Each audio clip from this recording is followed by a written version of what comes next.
آپ نے اسے کیوں قبول کیا؟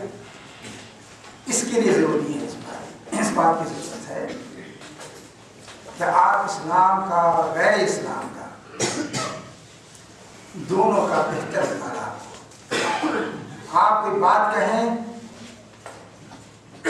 اس اطمینان کے ساتھ کہیں کہ یہی اللہ رسول کا منشا ہے اور یہی دین ہے اور اس کی یہ حکمت ہے اور اس کی یہ معنویت ہے۔ پیغمبر صلی اللہ علیہ وسلم قرآن کی تعلیم ہی نہیں دیتے تھے بلکہ آپ اس کی حکمت ہی بیان کرتے تھے، اس کی معنویت ہی بتاتے تھے۔ اور اسی طرح آپ سے بھی کہا گیا ادعو الی سبیل ربک بالحکمہ، دین اللہ کے راستے کی طرف بلاؤ اور حکمت کے ساتھ بلاؤ، دانائی کے ساتھ بلاؤ، دلائل کے ساتھ بلاؤ، بے دلیل بات نہ کرو۔ اور معلوم ہو کہ ہمارے لیے دین کی کیا ریلیونس ہے، دنیا کے لیے کیا ریلیونس ہے اور کیوں ہم اس کی طرف بلا رہے ہیں۔ یہ ہے حکمت، جو اسی وقت ممکن ہوگا جب کہ آپ قرآن اور حدیث کے اندر بھی بصیرت پیدا کریں اور دوسرے جو نظریات ہیں ان کے بارے میں بھی آپ جان سکیں کہ ان کے اندر کیا خامی ہے جس کی وجہ سے آپ نے اس کو چھوڑ کر اللہ کے دین کو اختیار کیا ہے، اور جو لوگ دوسرے طریقوں پر عمل کر رہے ہیں ان کو آپ اسلام کی طرف کیوں بلا رہے ہیں۔ یہ بات آپ اطمینان سے دنیا کے سامنے کر سکتے ہیں۔ یہ ظاہر ہے یہ جو تیاری آپ شروع کریں گے اس کے لیے ایک لمبا وقت چاہیے اور اس طرح آدمی برسوں میں تیار ہوتا ہے۔ آپ جن لوگوں کو بڑے آدمی کی حیثیت سے دیکھتے ہیں کسی بھی فیلڈ میں، اسے اس وقت دیکھتے ہیں جب کہ ایک لمبا وقت وہ اپنی فیلڈ میں گزار چکا ہوتا ہے۔ اس نے طالب علمی کیسی گزاری، کیا کیا تکلیفیں برداشت کی، کس طرح محنت کی اور کیسے اسٹیپ بائی اسٹیپ وہ پڑھتا رہا۔ یہ دنیا کے سامنے نہیں ہوتا۔ وہ جب تیار ہو کے سامنے آتا تو وہاں اتنا بڑا آدمی ہے،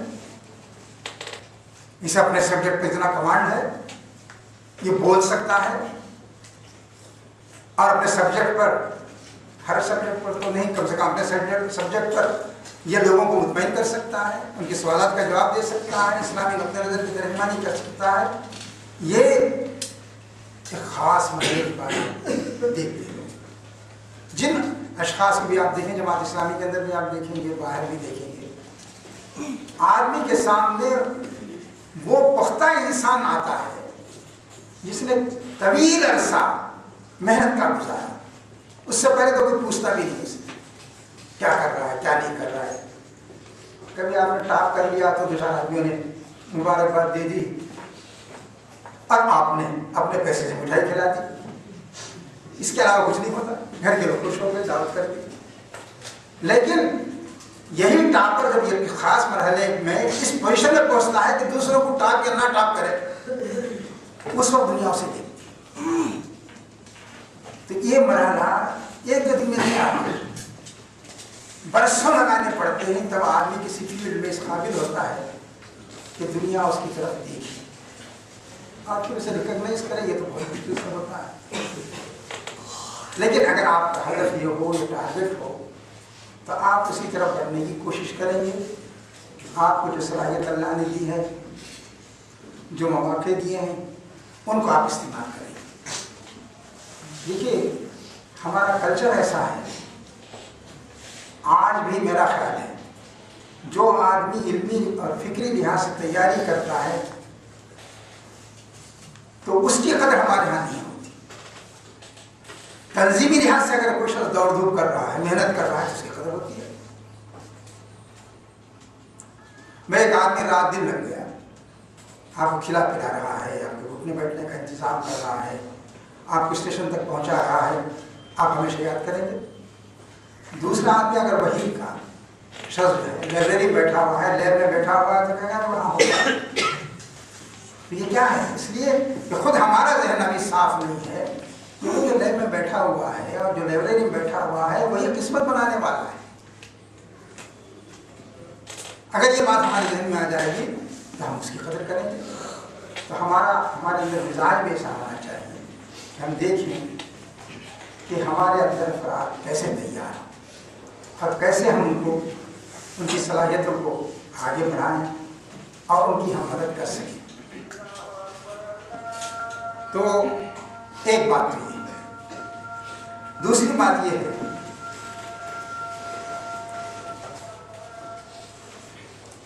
آج کل دنیا میں علم کی تو کمی ہے, نالج کی کمی نہیں ہے. لیکن علم اور معلومات میں فرق ہوتا ہے.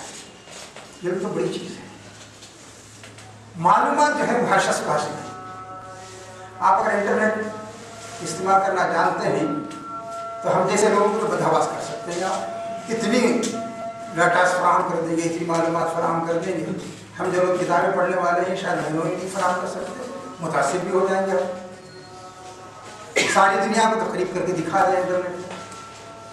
آپ انٹرنیٹ پہ بیٹھ جائیں, دنیا کی معلومات ہو جائیں گی. یہ ایک طرح کی نالج ہے, معلومات ہے. یہ ہے کہ ان معلومات کو آپ کیسے استعمال کریں وہ بڑی مشکل سے حاصل ہوتا ہے. تو آج کی دنیا میں معلومات تو عام ہو گئی. اور صحیح بات یہ ہے آج ہائی اسکول کے لڑکے کو جو معلومات ہیں بہت سے گریجویٹس ان کو پڑھا بھی نہیں پاتے, بلکہ جن لوگوں نے ایم اے کر لیا وہ ان کے لیے پڑھانا مشکل ہوتا ہے. جیسے ہمارا سبجیکٹ نہیں ہے کہہ دیتے ہیں, تو اس لیے اس کی معلومات بہت بڑھتی چلی جا رہی ہیں. تو اس لیے ہماری ایک کوشش ہونی چاہیے نہ صرف یہ کہ ہماری معلومات بڑھیں بلکہ ہمارا علم بھی بڑھے. آج یہ علم کا دور ہے اور فکر کا, فلسفے کا, خیالات کا اور نئے نئے افکار کا. یہ لوگ کہتے ہیں کہ اب فلسفے کا زمانہ نہیں رہا, مادیت کا دور آ گیا ہے, افادیت کا زمانہ آ گیا ہے. یہ صحیح بات ہے کہ اس کے پیچھے بھی ایک فکر ہے. بہرحال یہ ایک الگ موضوع ہے. تو میں یہ کہہ رہا تھا کہ آپ کو اس پہلو سے تیاری بھی کرنی چاہیے. لیکن جو چیز ان تمام معلومات کے باوجود جو چیز جس چیز کی کمی نمایاں طور پر محسوس ہوتی ہے وہ ہے کہ آدمی نے مارل ویلیوز کھو دی. ایک شخص ہو سکتا ہے بہت بڑا ماہر ہو, قابل ہو, لیکن اگر آپ اس کی زندگی کو دیکھیں گے تو ہمارا لیے بہت ہی فرق آپ کو ملے گا. اخلاقی لحاظ سے اور تعلقات کے لحاظ سے, معاملات کے لحاظ سے, ماں باپ کے ساتھ کیسا تعلق ہو, بھائی بہن کے ساتھ کیسے تعلق ہو, دوستوں اور رشتے داروں کے ساتھ کیسے تعلق ہو, ہر شخص سے خود غرضی میں ہوتا اور کسی چیز پر کنٹرول کرنا جانتا ہی نہیں. یہ بالکل جیسے کسی جانور کی سمجھ میں نہیں آتا اور جب تک اس کا پیٹ نہ بھر جائے, اس کی خواہشات پوری نہ ہو جائے, وہ لگا ہی رہتا ہے. کچھ یہ کیفیت انسان کی ہوگی. ایسے میں اس بات کی ضرورت ہے کہ آپ اخلاقی قدروں کا نمونہ دنیا کے سامنے پیش کریں. لوگ آپ کو دیکھ کر, آپ کے ساتھ رہ کر یہ جانیں محبت کسے کہتے ہیں, ہمدردی کسے کہتے ہیں, سچائی کسے کہتے ہیں, راز بازی کسے کہتے ہیں, بڑوں کا احترام کسے کہتے ہیں, چھوٹوں کے ساتھ شفقت کسے کہتے ہیں, عفت اور عصمت کسے کہتے ہیں, دیانت اور امانت کسے کہتے ہیں. یہ آپ کو دیکھ کر سمجھ سکتے ہیں. اس وقت دنیا میں بہت سی چیزیں ہیں, یہ چیز نہیں, اور آپ کی انفرادیت نمایاں ہوگی اس وقت جب کہ آپ دنیا کو بتائیں جس چیز کو تم نے کھو دیا ہے, جس کی وجہ سے تمہاری پوری زندگی کرپٹ ہو گئی ہے اور کہیں سکون نہیں ہے, وہ اسلام فراہم کرتا ہے اور آپ کی زندگی سے گواہی دے تو اسلام کی طرف لوگ کھینچیں گے. اس بات کی کوشش کیجیے آپ کے ماں باپ خود گواہی دیں گے کہ میرا بچہ جو تحریک اسلامی سے وابستہ ہو گیا ہے یا سے جڑ گیا ہے, اس کا رنگ ہی کچھ اور, یہ اس کے بھائیوں سے مختلف ہے, محلے کے بچوں سے مختلف ہے. اس کا اٹھنا بیٹھنا, اس کا کھانا پینا, ماں باپ کے ساتھ اس کا برتاؤ, رشتے داروں کے ساتھ اس کا برتاؤ,